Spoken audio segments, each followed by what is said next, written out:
for joining us and welcome to the third episode of Driving Business. I'm Bob Myers with Brand Fuel Solutions, and today we're here in Wilmington, North Carolina, home base for today's special guest, Jeff Grissler, the Director of Corporate Relations for Minerva Beauty and PBA Salon Spa Advisory Council member.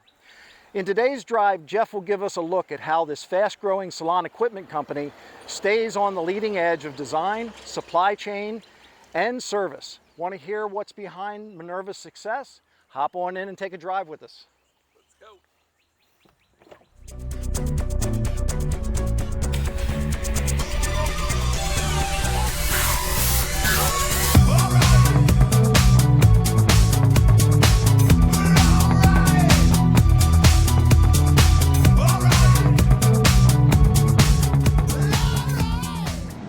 Ready to take a drive? I'm ready to take a drive. Let's do it. Let's go. So we're here in Wilmington, North Carolina, and you migrated here from the Northeast? I was born in Manhattan, believe it or not. My parents, we lived in projects on the west side, and the projects back then were not a bad place to live. Right, that was quite 50 years ago, 55 years ago actually. And then we migrated to Staten Island, and I've lived in Brooklyn, lived in Staten Island, I lived in Boston for a bit, Rhode Island, and then I migrated back to the Jersey Shore for 15 years. And my wife and I decided, although we lived in a great town, Point Pleasant, we decided to go further south. My parents are here in Wilmington. And we wanted to be... There's the motivation, right? There was the motivation. And we sold our house and bought down here 12 years ago, and we've been in Wilmington now for 12 years. As we get our drive underway, I heard a little rumor that you're an author. Well, it's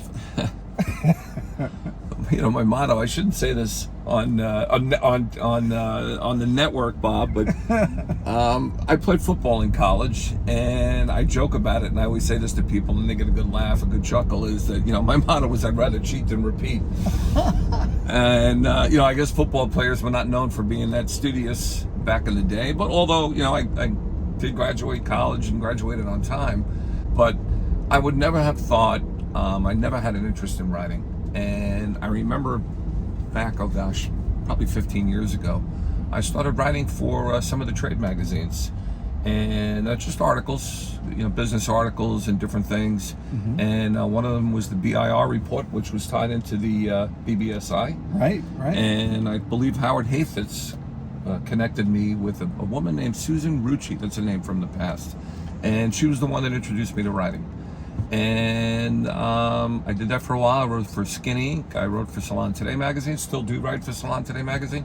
So I gather that it was something I love doing, but finding the time. Children, kids, life, work, and I've written with the help of my buddy Eric Ryan.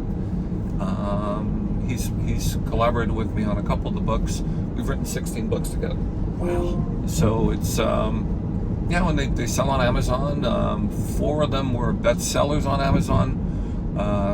We've also written a marijuana book on how to open a legal marijuana dispensary and how to grow that business. I'm sure there was a lot of testing involved with that one. Right? Well, I'm not sure about the testing, but we did have a lot of fun. And that was a New York Times best-selling book. And that book is obviously because everybody wanted to get in the marijuana business.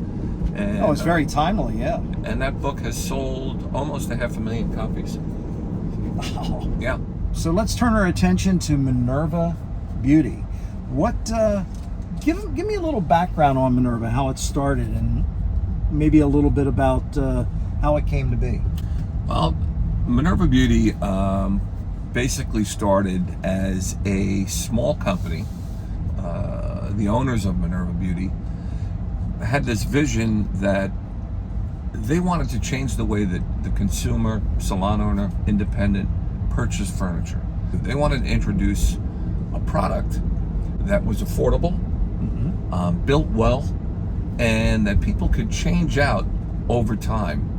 If they eliminated the price point of a chair being X amount of dollars, let's say $1,000, and they were able to sell it direct to the salon owner, for $250, $300, $350, they're giving them the ability to open up their salon without going into debt. Right. And they really wanted to emphasize customer service. So Minerva wanted to have everything under one roof. And the key to that is buy today, ship today. So they wanted to go against everything that was changing back then, because you remember 10 to 15 years ago, all manufacturers cut down on inventory, get rid of inventory, save inventory. Just in time. Yes. Just in time. So just in time, right. So their philosophy was the reverse of that, was to keep it in inventory, because a lot of stylists, the last thing they think about is buying their equipment and ordering it. And they had it in stock. And that really changed the way the consumer salon owner was thinking about buying furniture. Yeah. And that's been their success. So they took a new position, kind of disrupted the market a little bit, I would say. Yeah, I mean, back then people would sell against us, saying that the equipment was cheap equipment, not well made. And over time, because of our customer service department and the fact that we just continued to market like an Amazon, right? And the consumer was able to go right online and pick out their equipment and purchase it. I myself wouldn't think that someone would spend $5,000, $10,000, $15,000, $30,000, $100 on equipment without sitting and touching it, and call that old school, but it happens every day. Yeah. 300 times a day. That's impressive. Yeah. Oh, this is beautiful. Oh, it's great. Must be an inlet down here somewhere. There is an inlet right beyond those sand dunes. Yeah. And a lot of my son and I go gigging back here for flounder and fluke, and it's just unbelievable at night. You use LED lights and so on. It's beautiful. So, COVID obviously had an impact on every business out there. What adaptations did Minerva Beauty need to make or made in response to stay viable through the pandemic? The supply chain issue has been difficult. But what really helped us is having those boots on the ground in our factories, keeping an eye on things, giving us daily reports on how many people are out sick, when they think they're going to come back in, when the government is going to allow them to get back to work. So that really put us a step ahead of everybody. So, obviously a lot of companies have learned that, a single point of supply or a single distribution source and sourcing had to be diversified. Did you do any diversification of your supply chain? We did. We now self-manufacture here in the States, and we really we really relied on them to deliver.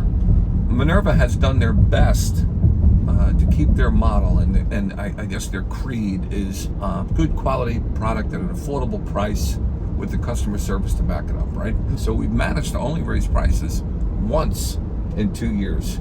Now that we have a lot of this turmoil in the rearview mirror, we also are now facing some economic issues.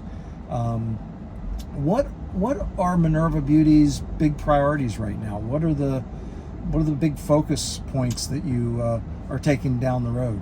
Well, I don't know if just to let everybody know out there in the beauty world, so we put a 100,000 square foot addition on the warehouse, and we also doubled the size of our showroom.